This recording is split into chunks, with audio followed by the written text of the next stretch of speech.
Say no GMOs is the battle cry heard at the March Against Monsanto. The March Against Monsanto is a non-organized group started to raise awareness about the health effects of GMOs, or genetically modified organisms. In 1989, Monsanto first came onto the radar of healthy food advocates. In 1989, they developed a gene, or found a gene, that was resistant to Roundup, and they started putting it,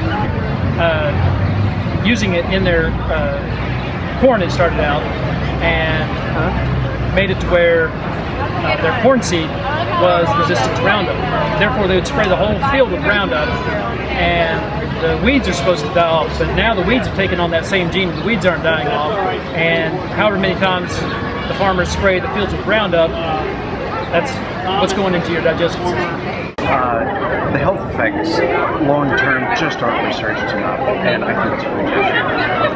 Mine started with a New Year's resolution to stop eating high fructose corn syrup last year, and it was one of those things where the more I did, the more I learned, the more I had to change and do better. And so, over the course of the year, I went from eating like fast food, 3 meals a day, to being cognizant of what I was putting into my body, and so I heard about Monsanto along the way.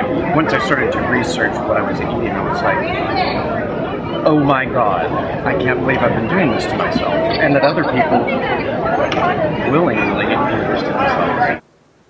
The group strives to educate the public about what is in their food.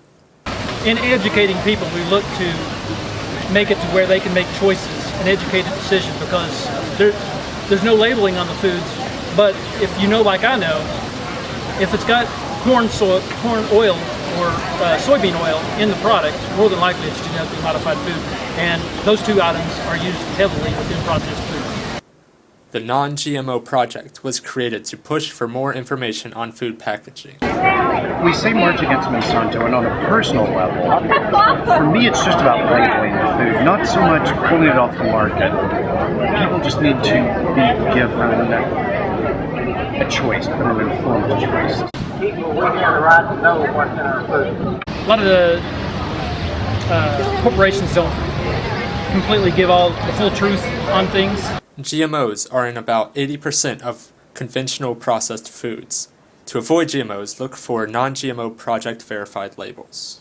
Say no GMOs! Say no GMOs!